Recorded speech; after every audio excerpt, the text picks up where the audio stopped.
Bueno, entonces, ya a medida que se vayan incorporando los compañeros, quizá vamos a ir recordando lo que vamos repasando. Fíjense que ayer hemos llegado a higiene operativa, y bueno, en la higiene operativa, en este caso nosotros tratábamos de, o en este caso yo les trataba de mostrar que lo podemos agrupar o centrar en el trabajo del control de origen de fuente de peligro, control de transmisión por el aire de contaminante y control en su propio sujeto expuesto al peligro. O sea, quiere decir que, si repasamos nuevamente, la operativa justamente es la que nosotros vamos a accionar o a operar. Dice, el concepto operativo se aplica al sentido de actuación positiva para remediar o corregir situaciones contratadas como deficientes.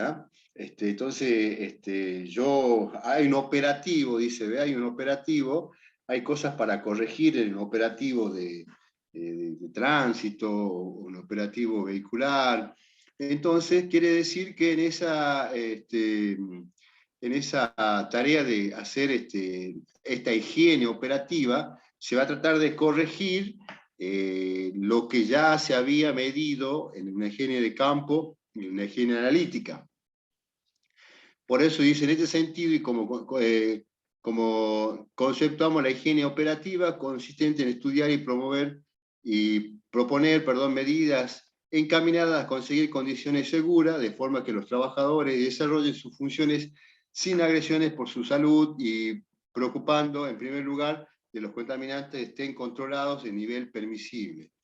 Es en la técnica donde tiene la razón de ser la higiene industrial en su conjunto. Es una técnica, dice, ¿no? Tiene la razón de ser. O sea, yo aplico la palabra higiene para actuar, y es nuestra función como técnico, licenciado o especialista en higiene y seguridad, de brindar esa seguridad al trabajador. No estamos haciendo nuestro trabajo si es que no mitigamos o hacemos vista gorda a ciertos contaminantes, porque justamente esa es nuestra labor. Es como que el obrero o el albañil no quiera levantar una pared.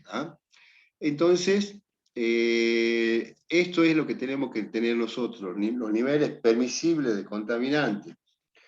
No podemos decir no se use contaminante. El contaminante está y se va a usar, porque de esa manera se trabaja la industria. Lo que tenemos que mediar nosotros es que no perjudique la salud las concentraciones o las dosis.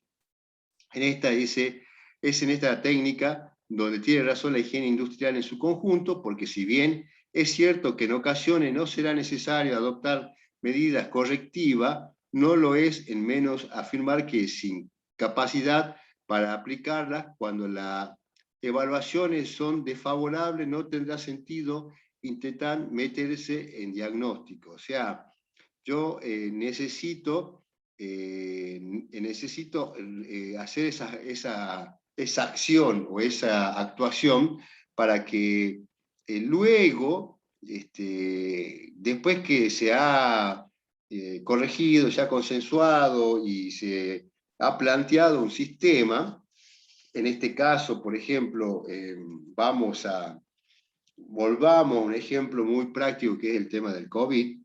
El año pasado, a esta altura, estábamos totalmente distintos a lo que estamos ahora. O sea, ya hemos aprendido, o sea, hemos tomado medidas correctivas que nos ayudaron a poder estar en esta situación que estamos ahora, a pesar de la vacuna, lo que fuese, pero hemos aprendido a ser higiénicos, en lavarse las manos.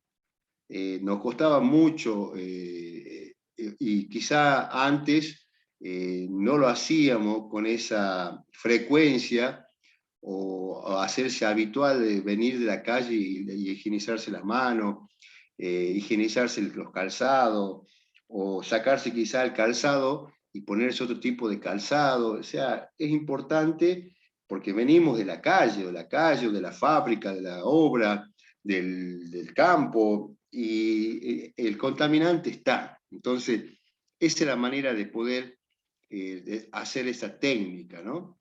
Dice la capacidad de dar respuesta o soluciones a los problemas, que es por lo que se deduce la preparación profesional necesaria que puede o no autorizar para optimizar el funcionamiento de las cuestiones higiénicas. O sea, tenemos que dar una respuesta y esa respuesta tiene que ser una solución. No puede ser un provisorio que va a pasar a ser un provisiempre, ¿no?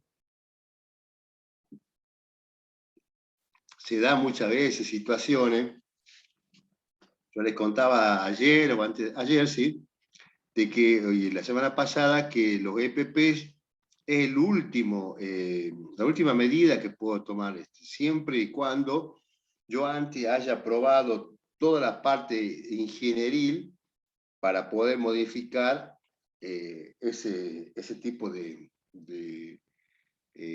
contaminante. Después dice, deduce la preparación profesional necesaria que puede o no autorizar para optimizar el funcionamiento de cuestiones higiénicas.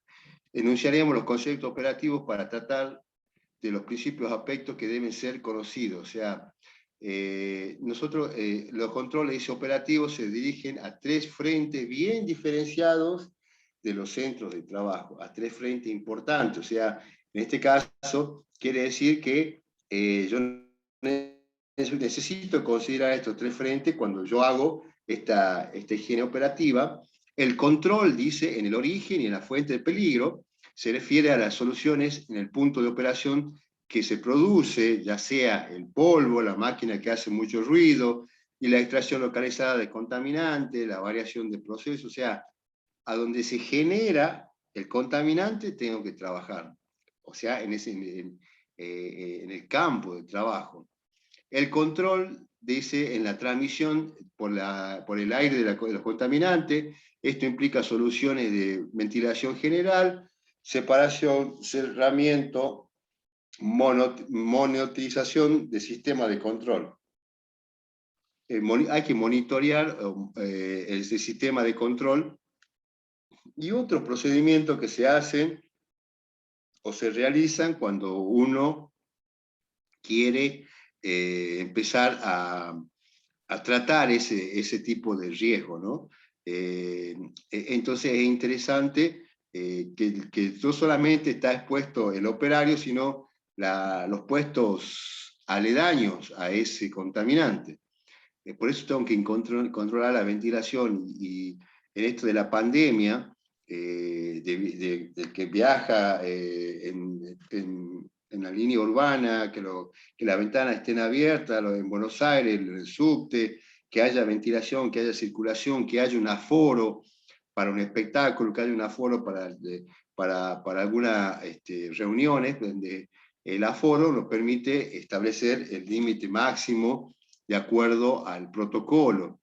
Y dice el control en el propio sujeto expuesto al peligro. En el control es la última parte del propio sujeto expuesto al peligro. Y yo acá, después de estos tres puntos, a ver si dice algo más, este tipo de soluciones, en su inmensa mayoría, de orden tecnológico, son las que definen la higiene industrial. Estos tres puntos, yo controlo el origen, controlo la transmisión y controlo el control de su propio sujeto expuesto al peligro. O sea, necesito continuamente el control, el controlar, el medir, el continuamente estar, digamos, en este caso del COVID, yo no puedo decir, no, hoy es feriado, no voy a tomar la temperatura. No, tengo que tomar la temperatura todo, es un control. Es un control. Ahora algunas casas, algunos supermercados han puesto un termómetro que ayuda que está parado directamente, o instituciones, la UTN misma tiene un termómetro que está en la pared o en una mesada y uno directamente se toma la temperatura y va a hacer una alarma cuando exceda la temperatura, entonces no estamos con un personal solamente para que tomar la temperatura, entonces todo ese control es importante, con control en este caso de la temperatura que va a ser implícito en caso de tener temperatura elevada, hay una gran posibilidad o probabilidad que tenga COVID. Después dice, son, por lo tanto, los equipos técnicos de la línea de producción en las empresas los que deben ser de la función y responsabilidad de hacer, dirigir y controlar todo lo relativo a la higiene industrial. Entonces, dice, con la línea, los equipos técnicos, con la línea de producción de la empresa, la que deben dirigir, hacer, dirigir y controlar todo lo relativo a la higiene industrial. O sea, ahí hay una responsabilidad. Esto está diciendo que llega a haber alguna enfermedad causada, los primeros que tienen que atestiguar porque no informaron son la gente de la producción y la gente de la parte técnica. Yo no puedo trabajar con un cianuro si yo no he autorizado o no he pedido permiso. El CEDRONAR, que es la entidad que regula estos productos químicos, por ejemplo, para la investigación, en el caso de la universidad, de centros de investigación del CONICET, como por ejemplo acá tenemos la Anillaco Ecrilar u otros centros de investigación, manejan productos que si no autoriza el CEDRONAR, no se puede manipular o no pueden trabajarlo. Entonces eso es importante tener en cuenta también en cuanto a la participación y la responsabilidad. ¿Dónde estamos? Después dice, la participación de otro tipo de profesionales debe ser requerida para el aporte de datos complementarios, pero en ningún caso para dirigir las estrategias de campo, analíticas y operativas o de gestión. De otro modo, se incurriría en el clásico de estas situaciones incorrecta definición de los problemas y consiguiente dedicación a supuestos muy importantes, pero relajados con el problema y la solución real. O sea, acá quiere decir que yo puedo contratar una mejor empresa, la mejor empresa que hace medición de contaminantes, pero la empresa me entrega los resultados, ellos no tienen ni voz ni voto como para decidir sobre la empresa. El que decide es la institución, y en este caso por lado de la gerencia, de recursos humanos, de producción, de calidad, que se tienen que hacer responsables. Yo ayer le decía, en este caso, por ejemplo, uno que tuvo la oportunidad de trabajar mucho tiempo en la Curtiembre Yoma o en CBR, el último nombre que tuvo de los dueños brasileños, SBR,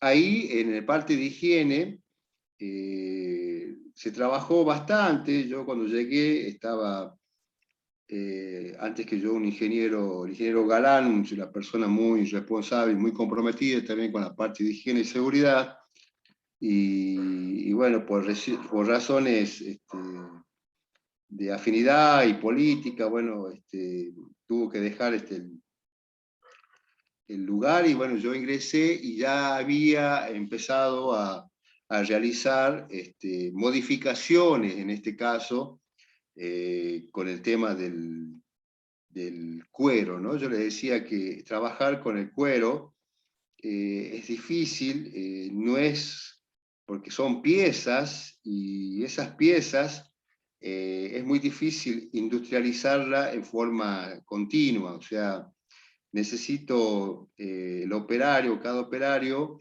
luego de que se recibe una carga con todos los cueros recién venidos de matadero, de un proveedor, hay que ese cuero o esos cueros se van cargando en putones como si fuese un lavarropa, es como nosotros recibimos una ropa sucia, o cuando nosotros ponemos ropa sucia a lavar, queremos que salga limpia, o sea, usamos el mejor jabón, el mejor suavizante para que salga muy buena la ropa en perfume, en textura, en todo, ¿no? Y limpia.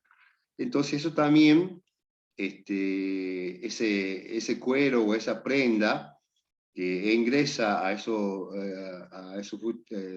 futones, hacen de que luego, cuando ahí no, eso no centrifuga como nosotros podemos centrifugar, y luego que centrifuga, sacamos la ropa más liviana, o sea, al estar 4 o 5 horas con productos químicos y sacando todo el pelo del cuero, luego para sacar, están entrelazadas y mezcladas cada cuero, uno con respecto al otro, y el operario hacía fuerza con su brazo y su columna para poder desenredar muchas veces cuero que quedaran enredados, tanto girar 2 o 3 horas para un lado o para el otro, y terminaban reventadas las columnas, los brazos, las piernas de los trabajadores, más el cuero que está mojado, y en épocas también de invierno, invernal, de frío. Entonces era realmente una tarea, o es una tarea, desgraciadamente muy indigna para un trabajador que tiene que estar en ese sector.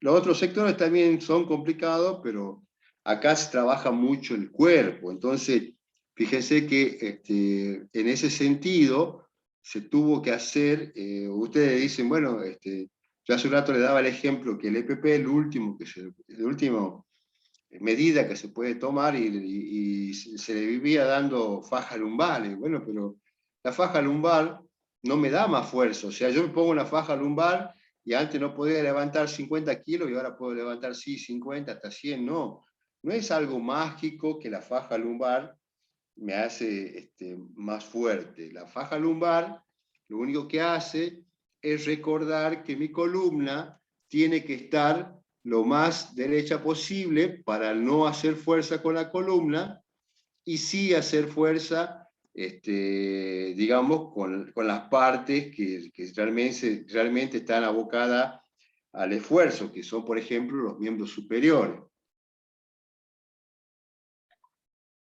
Entonces, la idea es que ahí se aplica o se aplicaba, o se aplicó procedimiento de ingeniería en donde por medio de aparejos solucionó en gran parte a poder separar el cuero. Entonces uno enganchaba el cuero con pinzas, y con el aparejo el que hacía fuerza era la polea. O sea, yo en vez de hacer 50 kilos de fuerza o 30 kilos de fuerza, hacía la mitad o quizá menos por el tema del aparejo. Entonces, a esa tarea abocada a la mejora por parte de la parte técnica, la de higiene y seguridad, la de producción, hizo de que en este sector haya una mejora en cuanto a todas las enfermedades que se producían en la primera parte de la etapa del die-out de esta empresa. ¿Por qué? Porque los trabajadores tienen que ser jóvenes, que tengan cierta contextura física para poder hacer fuerza, y a medida que iban pasando los años, esos mismos trabajadores ya se lo iba pasando para otro sector, porque ya habían tenido un desgaste impresionante por la tarea que hacían en las 8 horas, los 365 días del año, ¿no? Entonces, esas cosas han mejorado muchísimo, no solamente con la parte de lumbalgia, movimientos repetitivos, sino también con los productos químicos que yo les decía. Los productos químicos habían mejorado en sus concentraciones.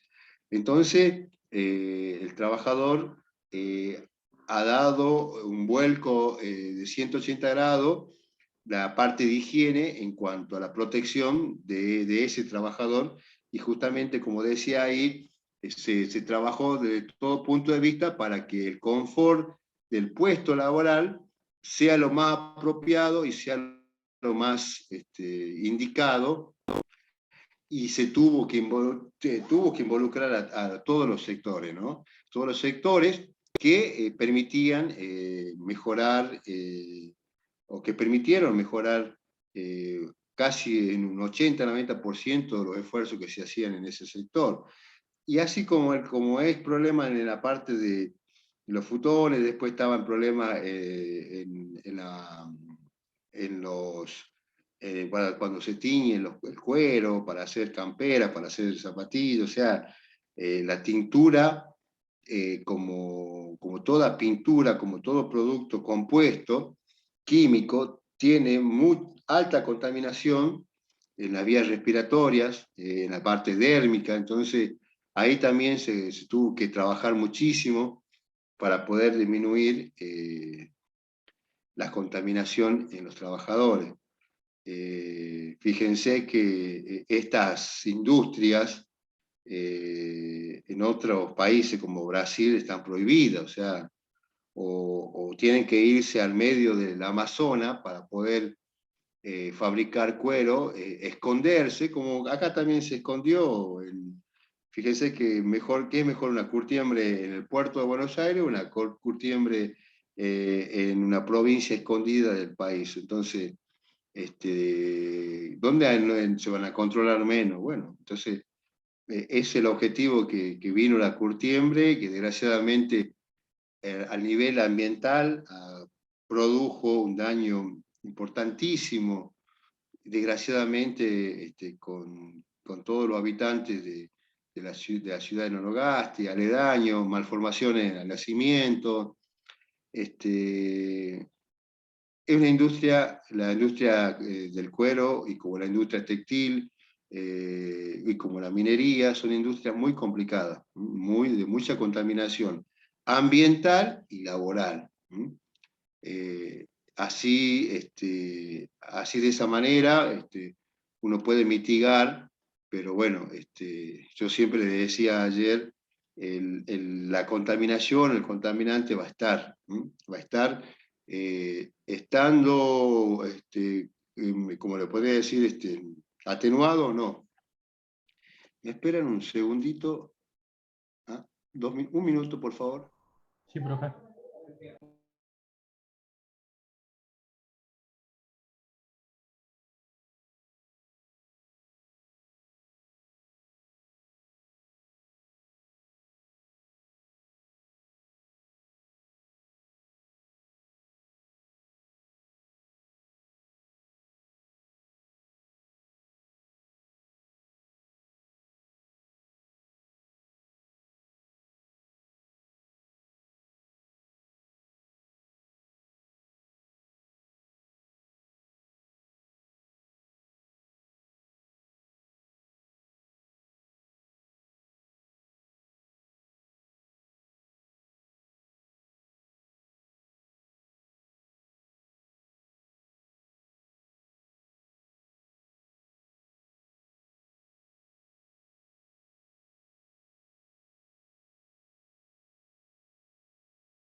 Bueno, entonces, les decía que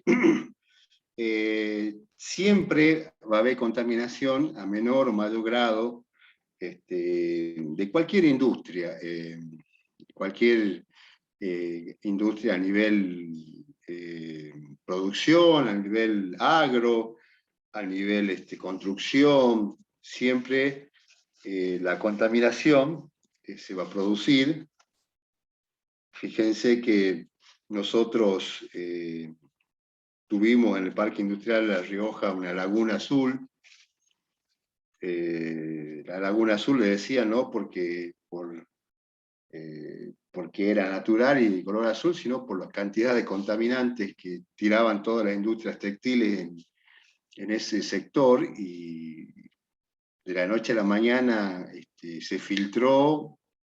eh, en algún momento, ojalá que no, pero al filtrarse se van a las napas, y no olvidemos que La Rioja, nosotros tenemos agua potable de perforación, entonces eso complica cuando necesitemos muchas veces sacar o extraer agua, y toda esa contaminación de la Laguna Azul ha caído en algún lugar de Laguna Napa, y bueno, cuando se haga una perforación, eh, ojalá no produzca una contaminación cercana, ¿no? Pero bueno, también puede haber atenuado, pero la cantidad de litros que había en esa Laguna Azul, como ustedes tienen la posibilidad de entrar en el Google y ver la, los piletones que tenía Curtiembre, más de 110 piletones cuando yo estuve, tenía alrededor de la fábrica, piletones que son poco mayor las piletas que cada una que las piletas del Centro 5, o sea, aunque tenían geomembrana, geomembrana es como un plástico con alta densidad, son muy duros, pero igual se filtra, o sea, así como se aplica geomembrana en ese tipo de producto, también se aplica geomembrana cuando se trabaja con el orujo de la aceituna, con los contaminantes de la industria textil, o sea, es complicado, y por eso si contamina el medio ambiente, el trabajador también está expuesto a ese tipo de contaminación, y estamos jugando muchas veces con la vida del trabajador. Entonces, hay que trabajar en conjunto con la patronal, con el departamento de mantenimiento, de ingeniería, de producción, de calidad, para conseguir las mejores situaciones laborales de los compañeros de trabajo. Metodología higiénica, dice, ahora vamos a ver una metodología higiénica de actuación. Dice, a modo de resumen sobre cuánto se ha dicho sobre las actuaciones higiénicas, expondremos brevemente el procedimiento a seguir, de lo que hay que hacer, con qué medios y quién lo hace. En este pequeño diagrama que vamos a resumir, vamos a hacer este análisis, ¿no? Dice, ante la problemática higiénico, ante el problema higiénico, la actuación contenida de la higiene de campo nos llevará a contemplar la identificación, la medición y el tiempo de exposición, los criterios de valoración y la valoración misma. O sea, fíjese que están en cursiva y con otro tipo de letra, en donde demarca lo que lleva esta higiene, este problema higiénico, y la higiene de campo me permite la identificación. Yo identifico, cuando identifico después mido, cuando mido después viene un tiempo de exposición, mido los criterios de valoración y la valoración misma. O sea, si estamos, cuando yo mido puede estar por debajo de lo permisible, está bien, o puede estar por arriba, entonces tengo que valorar y tomar decisiones luego. Esto también conlleva a que el que hace, o que el equipo que realiza esto sea un equipo homogéneo para poder defender esos tipos de mediciones. Defender las mediciones para que no después se modifiquen o se alteren. Entonces, hay un problema higiénico. Hay un problema higiénico en una empresa, en una institución, en un organismo. Ese problema higiénico se lo identifica, se lo mide, y se mide el tiempo de exposición. Yo le decía en clases anteriores que muchas veces hay muchos lugares, sectores, por ejemplo, en la cosecha de aceituna, que por mala postura, por apresurarse en el tiempo de la cosecha, que se trabaja de otra manera, se trabaja con una velocidad importante en todos los sectores, pero eso es durante 2, 3 meses, alguna finca muy grande, 4 meses o hasta 5 puede durar. Después, el resto del año, ya se disminuye ese ritmo, entonces el tiempo de exposición o el tiempo no es tan relacionado con los 365 días del año. Pero en una industria textil, del cuero, de plástico, están los 365 días del año. No hay una campaña, una cosecha como la aceituna, como el nogal, como la manzana, como la frutilla. Se trabaja exactamente en la época de diciembre, las vacaciones, como se trabaja en invierno, como se trabaja en cualquier día del año, exactamente igual. Eso también tenemos que tener en cuenta, que en ningún momento se disminuye el ritmo, porque la producción es constante. Entonces, eso también ayuda a identificar en este diagrama lo que estamos analizando en cuanto al problema higiénico. Fíjense que dice, yo tengo que tener en esta empresa, acá dice control expuestos y control ambiental. Por un lado, es muy difícil que una empresa que contamina ambientalmente a la Tierra o al planeta, no contamina a sus trabajadores. Es sí o sí una empresa contaminante donde lo miremos, tanto en los puestos laborales como en la parte de medio ambiente. Entonces, yo acá con la identificación y medición del tiempo de exposición, como decía yo recién, el valor que me acusa el instrumento, en este caso volviendo al COVID, el termómetro, me permite tener criterios técnicos y datos de laboratorio y decir, ¿qué hago yo con este valor? O sea, ¿qué paso a seguir? ¿Qué debo mitigar para que... Entonces ahí tomo dos caminos, dice condiciones seguras y mediciones periódicas de control, si es que el valor es bajo, y condiciones peligrosas, higiene operativa de corrección. O sea, la higiene operativa de corrección toma esos dos caminos, por eso acá este cuadro o este diagrama de bloques está dividido en dos sectores, en donde los dos sectores forman parte de un problema higiénico que se identifica, se valora, y el valor puede ser seguro. Entonces tomo medidas periódicas de control por cualquier cosa para que no nos pasemos siempre, pero si ya los valores no son amigables, no son buenos, son perjudiciales para la salud, tengo que inmediatamente hacer una corrección. O sea, hacer la higiene operativa, hacer la acción que decíamos recién, activar los medios para controlar el ambiente, el medio ambiente laboral y el medio ambiente, digamos, del suelo, ¿no? o del planeta. Entonces, de esa manera, este cuadro resume el problema higiénico, o como acabamos de decir recién el título que decía, por un procedimiento, ¿no? Metodología higiénica, ¿no? Una metodología para poder tener en cuenta cómo yo tengo que moverme cuando detecto algún agente contaminante.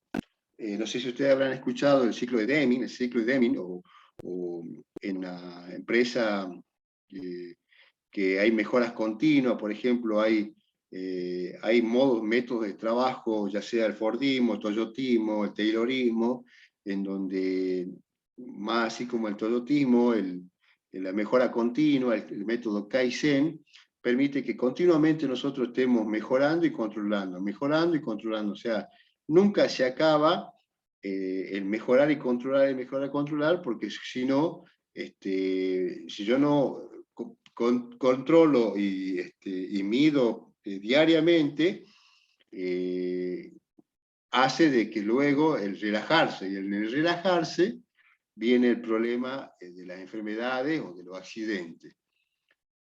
Después dice, dentro de esta metodología general merece mención especial la metodología del muestreo de fase de medición. Tendremos en cuenta el muestreo de fase, dice, ¿no? Vamos trabajando por fase de medición. La elección del sistema adecuado y el instrumental preciso. Yo tengo que elegir un sistema acorde a mi actividad. ¿Ah? Yo no puedo elegir otro sistema. Yo he visto que se aplica esto en tal lugar. No, tiene que ser relacionado y acorde a lo que yo estoy por medir o por hacer, o lo que yo hago en el rubro, y el instrumental adecuado o preciso. Yo no puedo un instrumento casero que no es confiable ni fiable, la clase D, y que nunca ha sido calibrado, poder, en base a esa medición, poder trabajar. Después dice determinar los puntos de muestreo y la duración de cada uno. Yo en ese sistema voy a tener puntos de muestreo, ya sea del puesto de trabajo, entonces tengo que ver la duración de cada punto de muestreo. Precisar, dice, el momento del trabajo en que se tomarán las muestras. Fíjense qué importante que eso, precisar el momento del trabajo en que se tomará la muestra.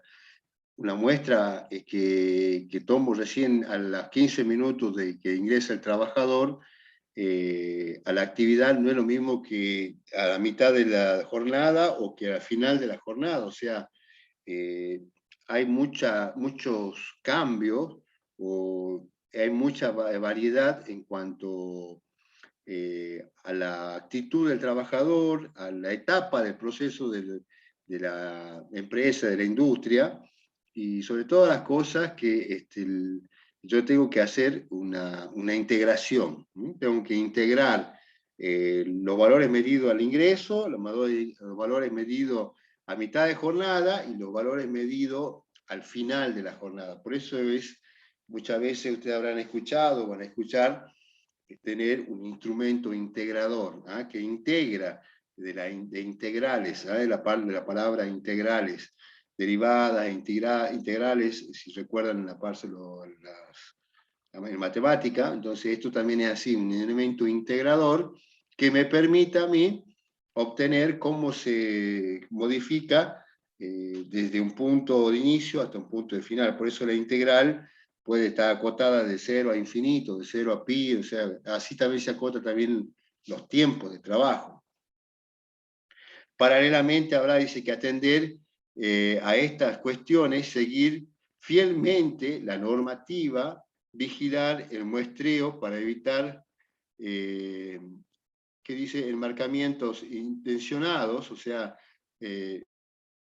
intencionados, eso es lo que le decía hace un rato, yo tengo que tener una persona fiable, o sea, porque quizá para no perjudicar o para no alterar o alertar al gremio o a la institución, yo puedo modificar algunos datos y esos datos decir, no, acá está todo bien, acá no se contamina. Entonces, no puede haber enmascaramientos de ningún tipo, de ninguna índole. La persona tiene que ser lo más independiente para poder volcar de los resultados que obtiene a una planilla, a un informe, a una computadora, lo que fuese.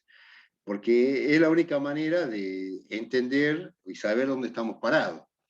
Control del tiempo de muestreo, dice valorar los tiempos de exposición, regular los caudales de los equipos con precisión, ser detallistas en las anotaciones, requerir toda la información relacionada y asegurar el adecuado transporte de las muestras. O sea, fíjense que esta parte es también importante, la última. Yo, por ejemplo, hay algunas empresas o fincas, ya sea de Chilecito o de Campana, que uno visita, o muchas veces de Aymogasta, que me solicita, me pide, dice, mira, yo quiero hacer el examen físico, químico, bacteriológico del agua, porque me pide la Secretaría de Trabajo, me pide la Superintendencia de Trabajo, y no lo quiero hacer acá en Aymogasta, no lo quiero hacer acá en Chilecito, lo quiero hacer en la ciudad de La Rioja. Entonces yo no puedo sacar una muestra irresponsable y traer la muestra, por ejemplo, la extraigo la muestra a las 8 o 9 de la mañana y dejarla al día siguiente en el laboratorio. O sea, necesito, en este caso, transportar la muestra con ciertos valores de frío. Esos valores de frío tiene que ser representada, tiene que estar respetada y representar un protocolo. Entonces, de esa manera, yo sí soy responsable, y el resultado que va a dar esa muestra es un resultado verdadero, fidedigno, o sea que lo puedo confiar.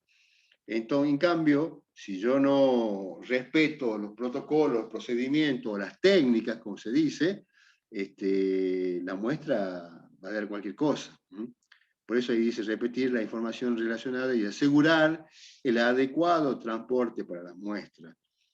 En este caso, la muestra, como le decía yo recién, una muestra de agua, puede ser una muestra de material particulado, que se muestra o se desarrolla en un filtro, en una bomba de vacío. O sea, eso tiene un valor en número y también un valor legal, el valor legal de la muestra que yo he analizado y he medido.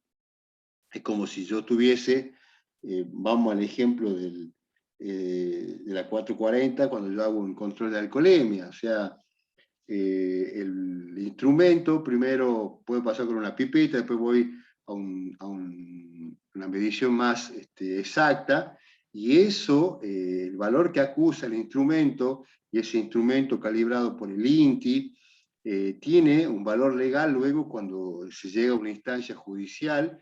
Y en el caso de que, por ejemplo, la persona que conducía a cierta cantidad de velocidad y que atropelló y mató a un grupo o a una persona, bueno, ese valor que se toma es justamente fidedigno y real, porque el instrumento es bueno, porque ha sido calibrado y por una institución muy prestigiosa como el INTI, como CIAFA. O sea, quiere decir que ahí, en ese sentido, no dejo ningún cabo suelto para que luego pueda a cualquier abogado o defensor de la parte, digamos, la parte que tiene la culpa, en poder solucionar, decir, no, este instrumento no ha sido calibrado, entonces no debo dejar ese tipo de cabo suelto en control de la alcoholemia, como en la medición de cualquier puesto de trabajo, ¿no? Porque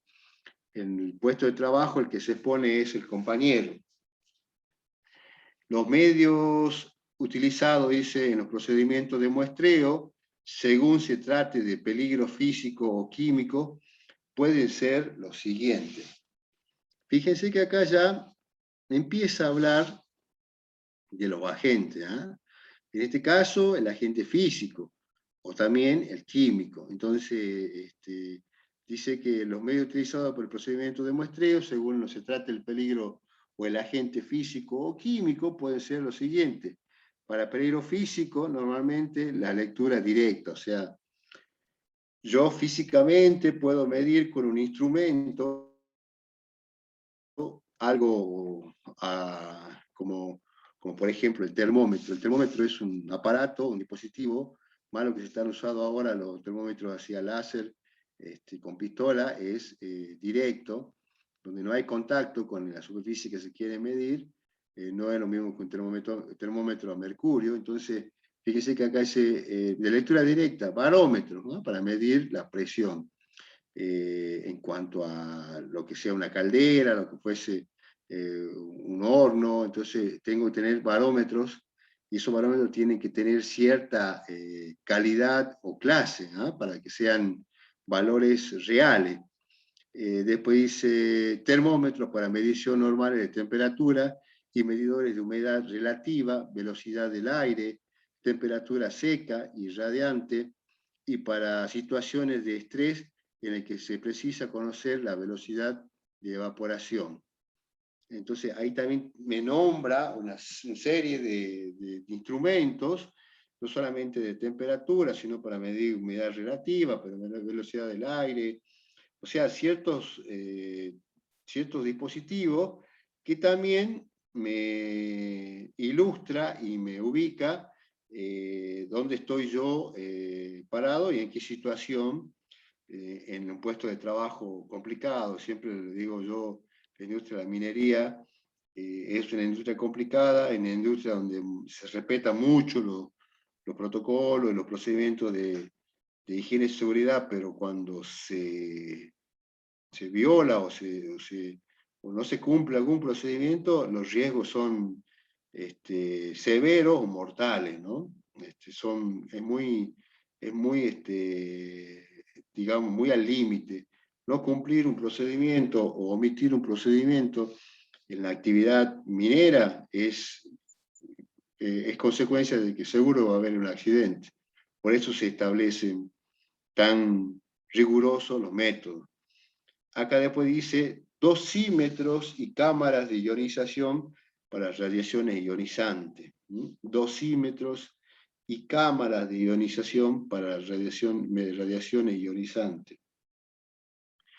Yo no sé si ustedes recuerdan, ustedes creo que tuvieron química ahora en el primer cuatrimestre, pero de todos modos yo estoy en la posición de recordarle un poquito que es un ion. Un ion es la parte física o que tiene cuerpo de un átomo.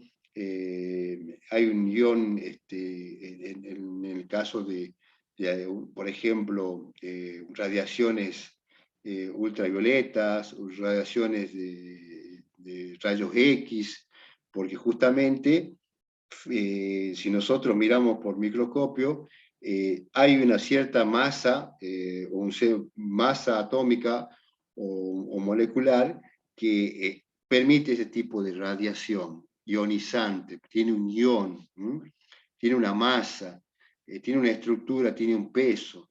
No así las radiaciones electromagnéticas. Todos nosotros tenemos celulares, esos celulares se comunican por ondas electromagnéticas.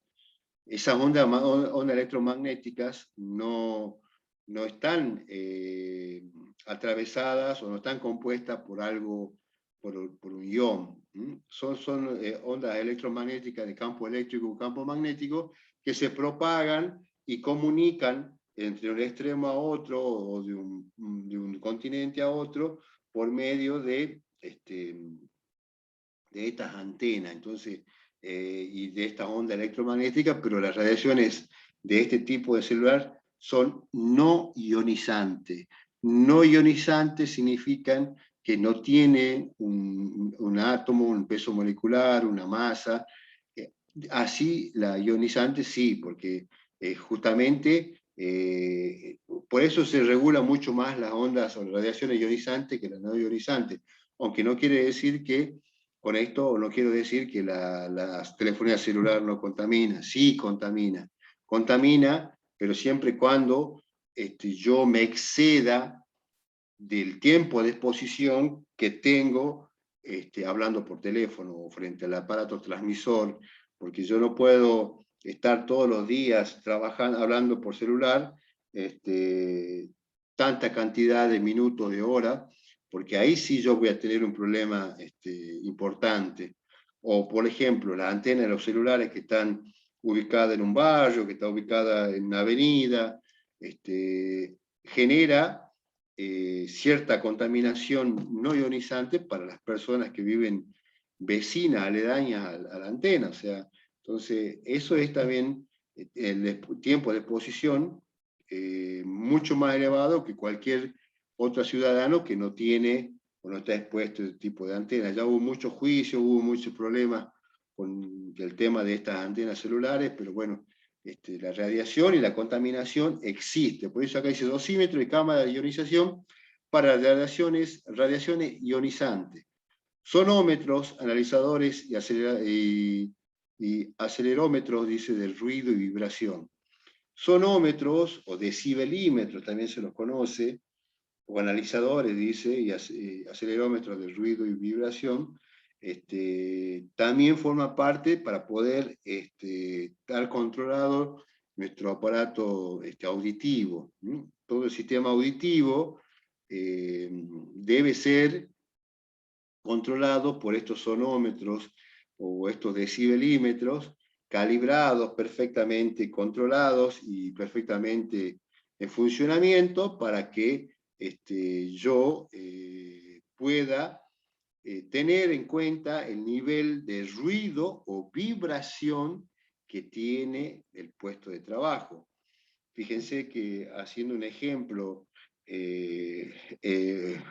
uno que trabajó mucho en la actividad del campo, el tractor es una herramienta de trabajo importantísima, muchas veces irreemplazable en todos los lugares del campo, ¿no?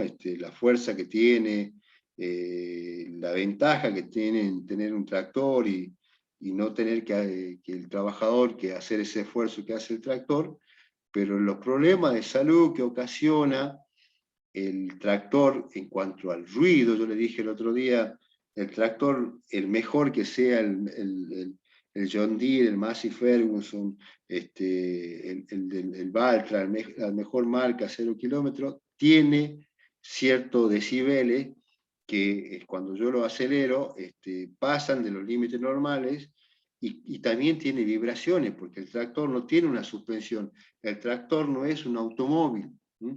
Las máquinas pesadas no son automóviles, o sea, no tienen suspensión, sino evitarían para el fin que ha sido creado. Entonces, en esa ruido y vibración, la persona o el operario o el tractorista o el chofer va saltando en la máquina y ese salto que realiza cuando trabaja en campaña, en cosecha, los 365 días del año, hace que su cuerpo o su esqueleto vive periódicamente todo ese tiempo, porque el tractor no está, bueno, ahora quizá hay unos nuevas máquinas, nuevos equipos que la suspensión la ponen en el asiento del tractor, la suspensión la ponen en la cabina de una motoliberadora, de una parga cargadora, pero no es lo mismo, o sea, sigue teniendo ese movimiento esquelético perjudicial para la salud si es que se excede en el tiempo de exposición, o sea, si es que yo no le doy descanso a ese trabajador, si es que yo no contemplo en rotarlo, en darle un descanso más pronunciado, ese trabajador va a estar expuesto a ese riesgo Y ese riesgo, desgraciadamente, después va a complicar la salud de ese trabajador. Por eso ahí dice, tengo que tener sonómetros, analizadores o acelerómetros de ruido y vibración. Acá en La Rioja puedo tener para medir ruido, pero para medir vibración tengo que empezar a comunicarme con empresas de Córdoba, de San Juan, de Mendoza, lo más cercano, que vengan a medir vibraciones, porque no es fácil tener un equipo que mide vibraciones. Y bueno, ya terminando, dice, para peligros químicos, contenidos en el aire, ya recién vimos lo físico, también vimos los químicos, y ahora vemos, perdón, los químicos, y después vamos a ver, en este caso, todo lo que es biológico, bacteriológico. Vamos para los químicos. Fíjense, dice, en gases y vapores, tubo colimétricos de lectura directa o de ser recogidos en recipientes o absorbidos en tubos de carbón activo. O sea, este es el instrumento que mide, en este caso, los gases, los vapores o los material particulado.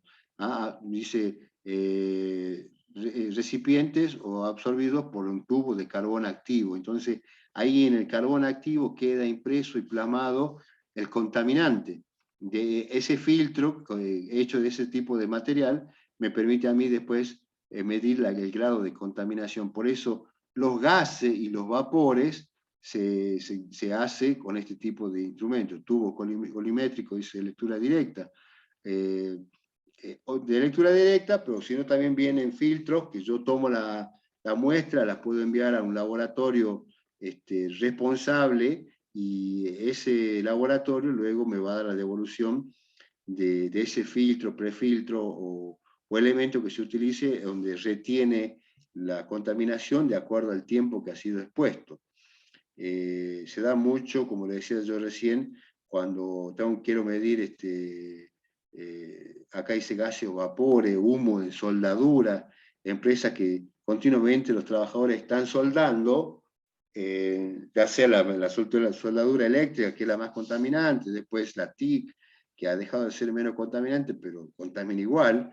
Entonces, yo ahí tengo que medir, porque ese trabajador que está soldando también está aspirando, o cuando respira, aspira todos esos vapores que, que digamos, emanan de la soldadura.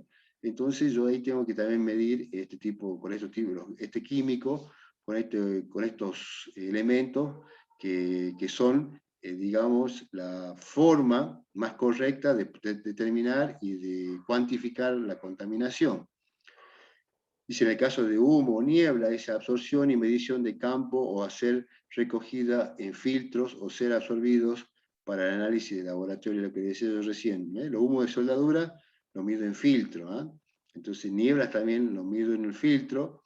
Ese filtro se lo toma, se lo sella y se lo envía para que sea luego evaluado. Si se trata de polvo, dice, su recogido en filtros posibilita que sean pesados o proceder a su contaje o a su cuantificación en cuanto a polvo, en este caso polvo en el ambiente. Fíjense que toda obra en construcción ha causado siempre el material particulado, en este caso la tierra o el polvo, que contamina a los trabajadores y contamina a los barrios vecinos, a los sectores vecinos, a la ciudadanía en sí. Hubo un problema muy grave, por ejemplo, en Catamarca, donde se estaba haciendo toda la parte de ferial nueva, con la cancha de fútbol nueva que estaba afuera de Catamarca, y que el predio tuvo instancias legales que tuvo que pararse, porque justamente el reclamo de barrios vecinos que empezaron a tener enfermedades respiratorias era continuo. O sea, si yo trabajo moviendo el suelo, moviendo el material, no olvidamos que al entorno,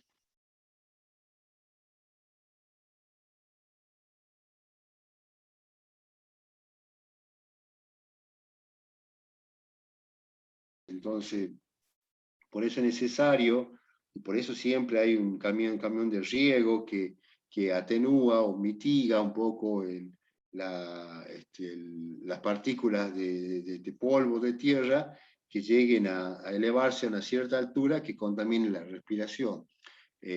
Bueno, así sucede y así sucedió en cuanto a contaminación en la construcción, contaminación en la parte del parque industrial, o sea, la contaminación de chimeneas que vienen de calderas, esas calderas que complican muchas veces por lo que quema, por el combustible que usa.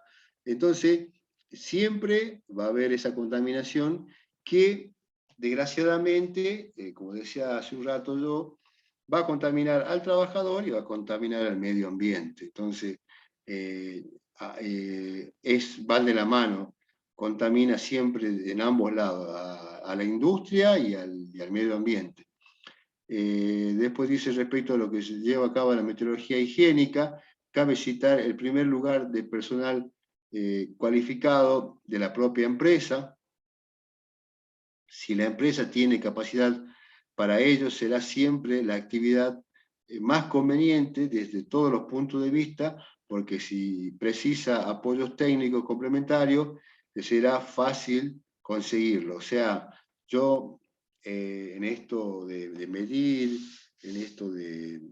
Me estaba acordando recién un ejemplo, en la metodología higiénica, cuando yo tuve la oportunidad de, medir, de subir a un emprendimiento minero por 4 años y medio, fíjense que a la vuelta del emprendimiento minero siempre hay localidades pequeñas, y entonces ahí en cada sector se ponía estos filtros que se miden para ver si al mover tierra, al haber denotaciones con explosivo para poder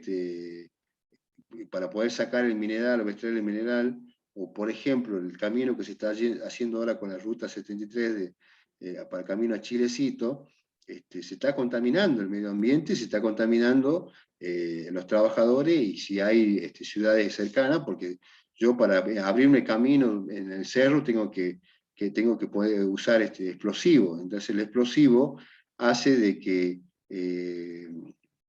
todo el material particulado de tierra estén en suspensión por mucho tiempo más, y entonces esa contaminación del aire perjudica a todo el entorno y cierta cantidad de kilómetros cuadrados, porque justamente es muy difícil mojar para que no se eleve o no se magnifique este tipo de contaminación.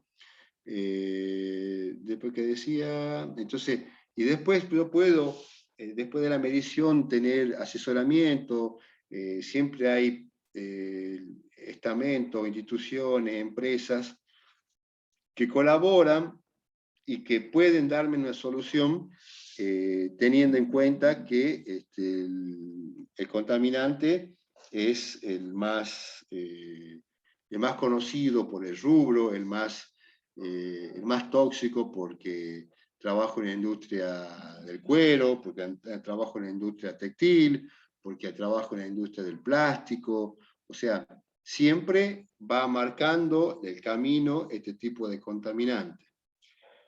Bueno, chicos, la clase de hoy ya se va terminando. Acá vamos a dejar en clasificación de los contaminantes criterios de valorización y normativa.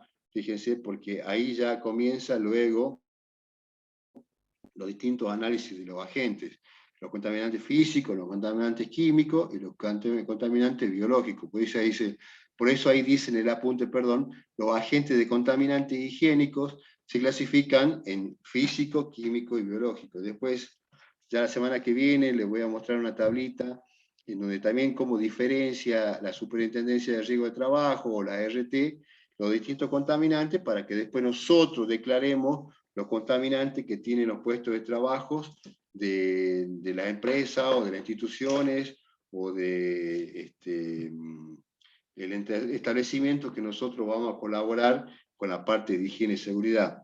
Siempre tenemos que tener presente que yo les decía que la contaminación va de la mano del tiempo de exposición. El tiempo de exposición puede ser un factor que ayude a que no tenga que usar o modificar ciertas estructuras de los puestos de trabajo. Entonces, pero si el tiempo de exposición es permanente y los 365 días del año, ahí sí se complica. Bueno, los dejo, chicos, que tengan una buena semana. Cualquier cosa seguimos en contacto y bueno, averigüen mañana si van a tener clase, porque mañana es día de la Universidad Tecnológica Nacional, por lo menos ingeniería no va a tener clase, entonces cualquier No, igual cosa. nosotros tenemos clase hasta los miércoles nada más, así que... Ah, bueno, entonces no se pongan contentos, entonces. Bueno, chicos, Gracias, profe. bueno, que tengan una buena noche y una buena semana, todavía lo que falta. Cuídense, nos vemos el martes que viene. Seguimos en contacto, Gracias, hasta profe, nos luego. vemos. Que Nos esté bien. vemos, profe. Que vaya Gracias. bien. Que tenga un buen viaje. Gracias a ustedes, hasta luego. Cuídense, por favor.